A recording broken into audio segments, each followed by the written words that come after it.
Get in on the action this season with Underdog's Pick'em game. Select higher or lower between 2 and 8 players and compete for up to 325 times your entry. Use code DIRECTOR when signing up to receive up to $1,000 in bonus cash and a free pick. Go to Bull Fam, it's the Director. Chargers fans. Who's got it better than us? Nobody. Quite literally nobody. At least in the AFC West right now, right? The Chargers now 3-0 in the league, 3-0 in the division. I'm almost in disbelief here, man. This is the best start to a Chargers season in a very long time. 2009, 2002, sometime around then. It's been at least 16 years. And the Bolts show no signs of slowing down, even versus competent and dangerous opponents. Yes, I'm going to tip my hat to the Broncos, who showed a lot of potential in terms of their defense. Maybe their offense needs some work. Bo Nix needs more time or whatever. But that was a very hard-fought win. Man, it felt like a playoff game in a lot of different ways. And I feel like the Chargers more than proved that they are for real on several different aspects. It's going to be a good one, man. We're going to relive this. We're going to dissect this game, talk about different aspects of what worked, what the Chargers are looking like going into the future now that they're on top of the division, on top of the league, and so forth. It's going to be awesome, man. Before we do kick things off, shout out to the sponsor, Underdog. Use code DIRECTOR. Remember, play just $5, get $50 in bonus funds. Is a great way to get in and have some fun. Last week, man, I should say yesterday, we had a pretty good run. I don't know if you guys can see it. Let me turn this off for a second. We got a 300 right there. Lost a few in between, but then went again for 187, and then once again for 55. Pretty good day. If you guys want to know what I'm doing for Monday Night Football, here we go. I'm going one entry higher and one entry lower. We're going to go with Andrews, Zay Flowers, and Montgomery on the lower. And then on the higher, we're going to go with Lamar Jackson, DeAndre Hopkins, and Jahmyr Gibbs. Great way, once again, to support my platform while having some fun along the way. Before we do kick things off, hit us up with a like and sub. If you do enjoy this Chargers content, small amount of time you guys take to the like, sub, and bell notification helps me out a lot. Let's get into it. Lights, camera, action. Who's got it better than us? Into the end zone, Charger fans are witnesses to history!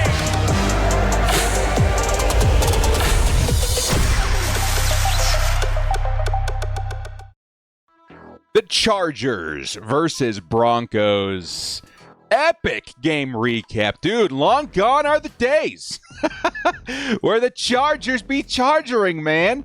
The Bolts are on top of the AFC West. Nobody else is even close. Their odds to take the division and go to the playoffs just skyrocketed. Welcome to the Jim Harbaugh era, y'all. This is insane, dude. I don't know, man. It feels like, again, this ain't your daddy's Chargers. We saw a couple instances in this game where we all felt the familiar despair of, we're winning and we're just going to give it away at some point. At the bottom of the first half, the Chargers give up that huge touchdown to Cortland Sutton. Oh, so it begins. The top off the first, or let's just say the second half, J.K. Dobbins gets loose for a couple of big plays. Touchdown. Here we go again, Bolt fam. But in this win, the Chargers would prove that chargering has been left behind us, and honestly, it feels like it was picked up by the Broncos, who lose once again last second to a field goal. Last week was crazy, too. What was it called? Leverage? The leverage penalty? My goodness. Still a good team, and one that, again, some people don't like when I do this one. I'm going to do it anyway because it also reflects well on the Chargers and their talents to take down a pretty good opponent. We're going to, again, tip our hat to the Broncos, who have a very, very nasty defense right now. I would say defensive juggernauts of the NFL. You know, it's going to be the Packers, the Broncos, Chargers are up there now too. There's some very, very intimidating factors to these defenses. And in terms of the Broncos, their front seven is absolutely disgusting. Nick Bonito is a menace. He had a couple of sacks in this game, right? I do remember him getting at least two. But as a whole, that defensive line was absolutely eating in this game. Herbert got sacked like 5 times. He was running for his life most of this game. Sure, it didn't help that the Bolts offensive line and their players were dropping like flies. Dude, at one point I remember seeing Trey Pipkins go down, oh my gosh, yikes. Mekhi Becton ended up going out with a concussion, I think, right? He had a head injury. We had Jamari Sawyer in there, and then finally Bradley Bozeman at times was going down too. It just felt like over and over the Chargers would lose an offensive lineman, and then by the end of the game, luckily we got, Pipkins back and Bozeman back. They were able to finish things out and help us grab the dub, but that again speaks well to the Broncos' defensive craziness. They are just a very physical and intimidating team when it comes to that, and the Chargers had to do a lot in order to overcome it. There was one play, as a matter of fact, by the Broncos that it was one of those like big plays of the night that I'm going to remember, even though it wasn't one by the Chargers. The Broncos and one of their defenders, it might have been Benito, I don't think it was, he flung Jamari Sawyer, our guard, like 4 feet in the air right into Justin Herbert. That is the kind of night that we had in terms of blocking for Herbert, which, again, to be fair, we got to look back at the previous 2 matchups between 2, decent defenses where the Chargers' offensive line had pretty good pass blocking grades across the board against, again, the Chiefs, who have, Chris Jones and a pretty good defense, and the Raiders, who have Max Crosby and a pretty good defense. So that just speaks to how crazy the Broncos defensive line is, and how difficult it was for the Chargers to grab the dub here. Because like I mentioned before, we came into the opener. This felt like a playoff game in a lot of different ways. The hill to climb on this one felt steeper than even the win versus Kansas City. And does that reflect on what the AFC West could be growing into? Maybe. I still view the Chiefs as the second, best team in the division, with the Chargers now on top. But the defense of the Broncos, if they build on that, if Bo Nix figures it out or whatever, like, we're going to have to watch out for them.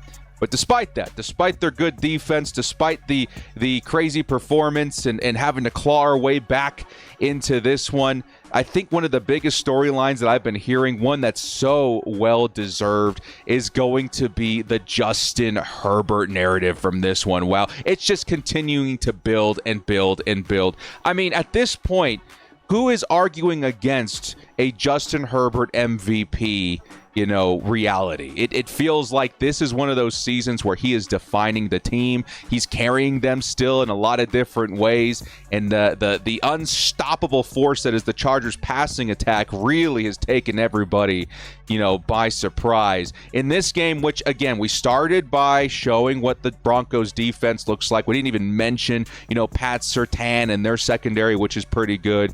Despite all of that, Justin Herbert would still end the day with 300 yards, a touchdown. Yes, he did have an interception, but let's be clear, that was a tipped, pass that went into the arms of a defender. So not 100% on Justin Herbert here.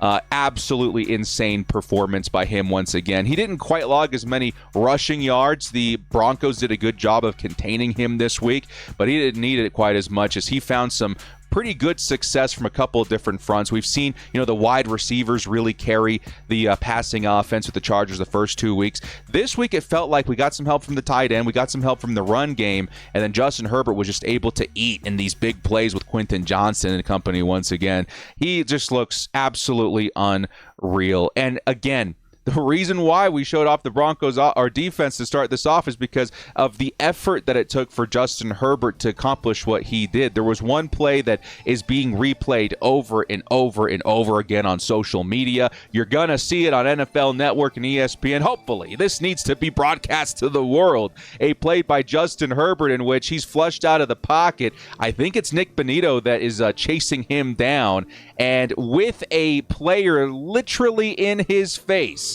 with a player bearing down on him, throwing off his back foot while in midair, is able to hit Keenan Allen in stride through tight coverage to tie the game up in the fourth quarter. Do not make any mistake. Herbert is probably the biggest reason we won this game outside of the defense. And some of the throws that we saw, the effort that we saw, the ability to get up after being absolutely clobbered in this game shows why he is one of the best in the league. I know a lot of people have been talking about him as a top 5 quarterback. I'm starting to see people talk to him about him as a top 3 quarterback. And in my mind, there really is 2 best quarterbacks in the league in terms of my rankings, and it's Josh Allen and Justin Herbert. And I don't know if Justin Herbert's number 2 anymore, man. It's been an unreal season for him, and the toughness, the intelligence, the ability to lead, all very present in this game versus, once again, a tough opponent in the Denver Broncos, because I have to imagine the Chargers knew everything that was at stake in this one, and Justin Herbert stepped up to the plate and delivered another stunning performance versus the Broncos, who, by the way, Bo Nix and the Broncos, who have never beaten the Chargers, Bo Nix, are looking like it's going to be a tough hill for them to climb into the future now that the Chargers have won 3 straight versus them.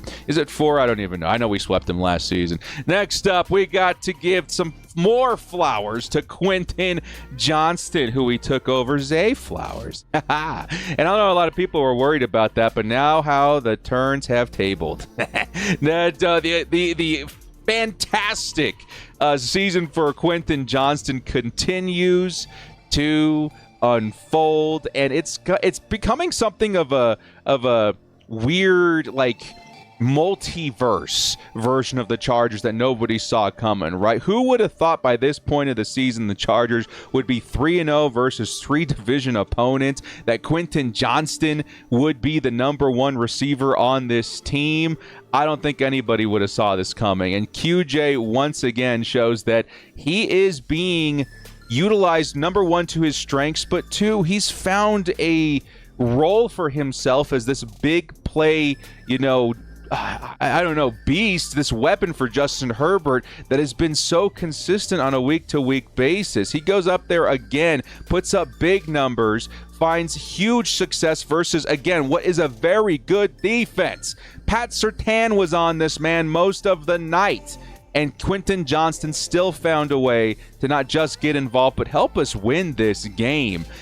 I don't know, man. It feels like if you were to go back and rewind the season, this is going to be a tough question for some of you guys, because I know, like myself, a lot of us drafted Ladd McConkey, but who are you taking if we did a redraft in fantasy football, right? Are you taking Quentin Johnston or are you taking Ladd McConkey? I think Ladd and Keenan and these guys are going to continue to feast as we go further into the season, right? We're going to see the Giants next week. We got the Titans and the Dolphins coming up. You're going to see a lot of opportunity for those guys to go off, but right now it feels like the Chargers are doing such a good job at spreading the ball around. We have so many weapons for Justin Herbert to hit that, 4 to 5 receptions each is starting to become the norm, and depending on who makes the biggest plays, who's going to have the bigger stat line, right? And right now it's Quentin Johnston, and he is being absolutely proving so many people wrong in terms of his bust season and his bust potential, and a lot of people wanted him cut. I'm so proud of Quentin Johnston and what he's accomplished so far. We can hope that he carries that throughout the rest of the season, because he's been absolutely wild. Another player, though, man, that really has broken out in a lot of different ways and found success despite a lot of criticism recently has been Omarion Hampton. This one I'm going to say feels pretty good, because I don't know if there was anybody quite as loud about Omarion Hampton in the offseason than yours truly. And again, I don't say this all to brag, but it's because I have a lot of faith in this guy. I really think that he is among the next generation of running backs that will define the position. And a lot of people are seeing, some disappointment in this year's draft class despite all the hype. Trust me, it's coming, dudes. I don't know if you've noticed what's going on in Cleveland with Quinshawn Judkins, but he is quickly picking up steam, right? Trevion Henderson, yeah, maybe that one is not quite working out to the way everybody had hoped, but, give it some time. Ashton Janty, I was literally just texting my buddy about this, who's a Raiders fan, about how disappointed they are in his, slow start. And you got to take a look at his situation. And I don't know if it defines the individual talent. And I think Omarion Hampton is the first running back Him and Quinshon Judkins, funny enough, the two running backs I wanted the most out of the draft, are the guys that are really starting to reflect that earlier than these other guys. And it's because we're finally seeing, now, number one, the opportunity be there, and then number two, the system support who they are. In Cleveland, you've got this obvious, run-first team that has been a Nick Chubb featured offense for so many years. Of course, Quinshon Judkins was going to sit or, be placed in there and find some success. The Chargers, who now are going to be, undergoing this transformation to a Jim Harbaugh / Greg Roman offense, of course, Omarion Hampton is going to see some success. And this week he did. Now, let me start off by saying, and by showing respect to Najee Harris, okay? I think a big part of this is because Omarion Hampton did see a lot more carries in the second half due to the fact that Najee Harris would go down to injury. I think at some point in the late second half or early second half, I don't remember. But either way, it looked bad. And it looked bad to the point where we knew it was probably going to be season ending. And as a matter of fact, again, just now I saw the news of Najee Harris missing the rest of the season with an ACL injury. And that, of course, is awful. And my heart ripped in two when we saw it. Najee Harris, who has never been injured in his career in the NFL. He has never missed a snap outside of, I think, a couple. He has been one of the most healthy players in all of football. He has a firework accident and then the ACL thing. It's just such rotten luck, right? So we're all hoping and pulling for him that he gets back on his feet sooner rather than later, okay? But this did ultimately lead to the responsibility of the ground game being handed off to Omarion Hampton. And at this moment, I know there was a lot of hesitation and a lot of worry out there. You can go back and watch my live stream if you want. I don't think I even blinked. I was like, we're in good hands. We have Omarion Hampton. And at this point, Najee Harris was looking awesome. Like every carry was going for 5-6 yards. The physicality, he converted a huge first down as well. Like Najee was looking great. And of course, we're all gutted that he went down. But I had absolute faith that Omarion Hampton would pick up the torch and continue where Najee left off, and he really did, man. First off, I think like 70 yards on the ground. Yes, the yards per carry, they're probably going to go up. This was a very difficult defense. Not to mention, guys, let's be clear about this. The Broncos defense, brutal against running backs, right? I think some people would argue against that because of Jonathan Taylor last week. You could, but for the most part, very good defense. The Raiders, also a very good defense versus the run. We knew that the Chiefs were a good defense versus the run. So it's been a tough slew of games for Omarion Hampton to start things off. It's about to get better. Watch out next week with the Giants. But in this one, for him to find 70 yards on the ground, he was consistently picking up first downs. We saw the power, the speed, the agility, everything that made us excited about drafting him from UNC. That was all on display this game. But the biggest thing that I kept pretty much screaming at everybody in the offseason, especially people, because I get this all the time. I don't know about other creators in the space of their respective teams, but I get questions a lot from fantasy football people about our players on the Chargers. And consistently throughout the offseason, I pushed Omarion Hampton on people. And then later, in the first 2 weeks, I got a lot of messages saying, hey, should I trade him? What's going on? Is he going to be okay? I said, everybody wait. One of the biggest things that you're going to see develop in him over the season is his receiving ability. And again, this is something I was screaming at people all off-season long in terms of not only his individual talent, which we saw on display, right? He was a great, receiving back at UNC. And now we get to see it with the Chargers, but also his situation with Justin Herbert in particular. Remember, Herbert was there for the Eckler era. Like, we know Justin Herbert really trusts his running backs to gain yards after the catch because of his trust in Austin Eckler and how much he utilized him. You are going to see, this is just the beginning, you are going to see Omarion Hampton utilized in that same role a lot more as the season goes on. Remember this too, or digest this for a second if you need more convincing. Omarion Hampton, I think, had 6 receptions in this game. Okay, he went for, gosh, I don't remember how many yards. I think it was like 59 or 60 yards through the air. It was awesome. And those stats are actually better than Ladd McConkey this week. I think Ladd had like 4 catches.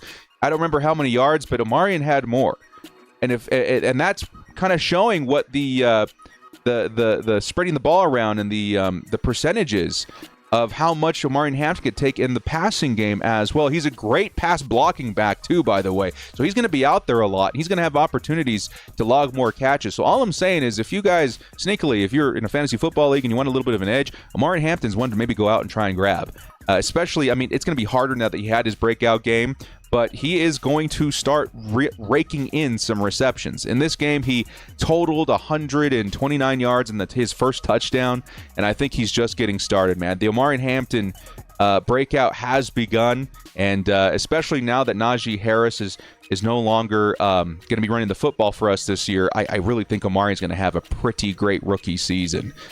Too bad we don't have Rocket Sanders, though. That's all I'm going to say in terms of that's a pretty big fumble from the Chargers. Next up, though, another rookie that absolutely has been put on the map this season is Oronde Gadsden. This is one that really caught me by surprise, man. When we saw the injury report, I should say the inactive list for the Chargers in this game, we knew that Gadsden was going to be suiting up, and I was excited, and this is largely in due part to, Will Dissly getting injured, and we knew that it was probably going to be Tucker Fisk that was going to be, the blocking guy, and Conklin, who has really been disappointing this season, maybe playing a bigger role in this game. No, it was Gadsden who stepped up, and we saw some of the most insane catches this game from Oronde Gadsden. Now, again, his stat line isn't anything crazy. I've put the stat line out there and some people like, they disrespected it. 5 catches for, was it 46 or 49 yards, somewhere around there. A lot of people were like, hey, whatever. That's not 100 yards and 8 receptions. Guys, this is number one, this is a tight end. And number two, you need to see those catches and the effect that he had on this game, because 3 or 4 of those catches out of his 5 were first downs. His first catch, as a matter of fact, absolutely took me by surprise. He had, in this photo, I don't know if you can see behind me, let me turn it off for a second. He had Hufanga, the safety, barreling down on him, bringing him down to the ground from his knees. And you guys can't see it in this photo, but I don't know, maybe like 4 yards to the left on that side is the sideline. Like on that slant, he had very little room to complete that pass and bring in what eventually turned into a first down. Okay? The angle that we saw that play, I couldn't see his number. I assumed, my brain instantly linked that play to Keenan Allen, because I was like, oh yeah, that looked like a Keenan play. Clutch, let's go, 3rd and Keenan. And then he stood up and I saw 86. I was like, that was Gadsden? No way! And then I think it might have even been the very next play, Gadsden goes out and I think picks up another first down, or at least another big catch. We're all collectively losing our minds.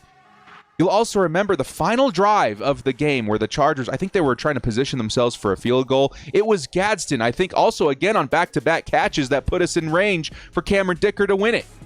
It was either that or the touchdown in the 4th quarter. Either way, Gadsden was a huge presence in this game. He looks like a 3rd down target for Justin Herbert to try and convert. And I'm also going to mention this, even though it didn't result in a touchdown, Gadsden was targeted like 2 or 3 times in the red zone. Now, with the Broncos bringing as much heat as they did, the passes were rushed, and I think one fell short and one was too high, but the opportunities are there. I see no reality where Gadsden isn't more involved as the season goes on, man. We may have ourselves a new tight end 1, especially because a player who I was very excited to see this year in Tyler Conklin has been disappointing. He has not looked very good.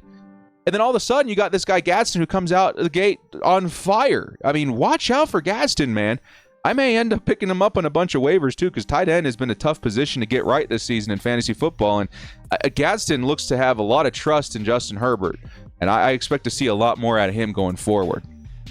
Real quickly in the last few things, because this video kind of got away from me. I know we've been praising a lot of Gadsden and Omarion Hampton. I want to give, again, a huge shout out to Derwin James in the secondary. They absolutely clamped down. Outside of a couple of plays, one to Cortland Sutton, I think one catch by J.K. Dobbins. They absolutely clamped down on the Broncos this week. Derwin James continues to lead the charge in such an incredible way. 12 tackles. He logged a huge sack. I think 2, right? I thought he had 2 sacks. At least 1.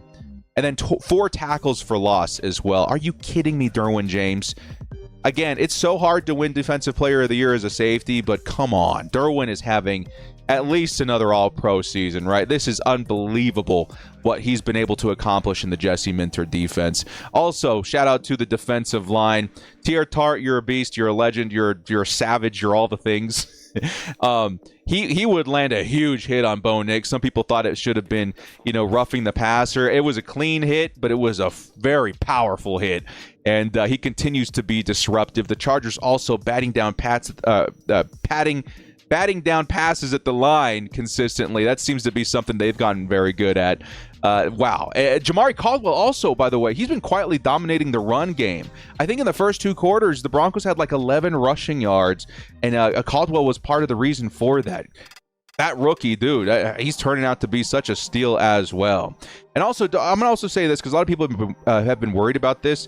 Tuli Tuipulotu has been sneakily pretty good in the last couple of games. He hasn't logged a sack, but he's generated a lot of pressures, and it's something to keep in mind on that one. Okay, Bo Nix really did not have a great day. The Chargers were able to hold him to around 150 yards and a touchdown. Great. Again, just speaks to how defensive of an oriented game this was on both sides. Congratulations to the Chargers defense. They were absolutely awesome. And then finally, to really paint a picture for you guys, because this is a massive deal, and it's one that I want you guys to take this energy into the world, knowing how serious of a team the Chargers are this season. The Bolts, like we've been saying all day and all day yesterday, the Bolts are dominating the AFC West. I put a short out about this a few days ago, and funny enough, on Facebook, we get so much pushback from our opponents. The AFC West rivals did not like seeing that. But we predicted it correctly. The Chargers started 3-0. And not only do we have 3 wins on the league, but we have 3 wins within the division. And nobody else in the AFC West has logged a win versus a division rival.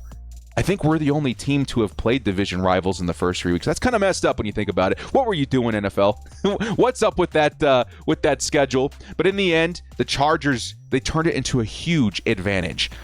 And being 3 games ahead of the Chiefs, and now the Broncos, I'm going to say certainly too, is a big deal. That's really difficult to catch. Like, you're going to have a hard time catching up to the Chargers being 3 games behind. Okay, not to mention we have an opportunity to hopefully beat them again. But on top of that, man, let me once again show you guys this. On top of that, the Chargers now AFC West, right? So we'll go here, top of the AFC West, 3-0. Division games, we have the 3 wins. Nobody else has logged a win, okay? That puts us at the top of the division. Now take a look at this. Chargers are the number 1 team in the conference right now. And I think a lot of this has to do with the tiebreakers and division games, division wins, et cetera, et cetera. But your Los Angeles Chargers are the number 1 AFC team in the world right now. And it gets even crazier. You take a look here at the league. The Chargers, there's one of what, like 6? 1, 2, 3, 4, 5, 6. Yeah, one of 6 teams remain undefeated. The Chargers are on top of the entire league due to, again, the division matchups. Again, what was a huge disadvantage turned into a huge advantage. The Chargers are not just number 1 in the division, not just number 1 in the conference, but they're number 1 in the entire league right now. Welcome to the Jim Harbaugh era of your Los Angeles Chargers. Absolutely unreal. Go spread the good word, Chargers fans. We're here. We're for real. And the Chargers may end up being the favorites to take not just the AFC West, but maybe even the conference. Oh, you can see it coming now, right? You can see it coming now. You're going to see the Chargers, Bills, maybe the Chargers Colts. How crazy would that be to try and take the conference? I mean, that would be insane, man. This has been an unbelievable season for Jim Harbaugh on the Chargers. And Justin Herbert, wow, man. I so look forward to seeing what we do versus the Giants. Get your fantasy football Chargers players now, because it should be a fun time. Well, guys, thank you so much for joining me. This has been The Director. If you like what you saw here, hit us up with a like and sub on your way out. We'll see you next time. And as always, bolt up, stay frosty, and welcome to the Omari and Hampton era. Bolt up, baby.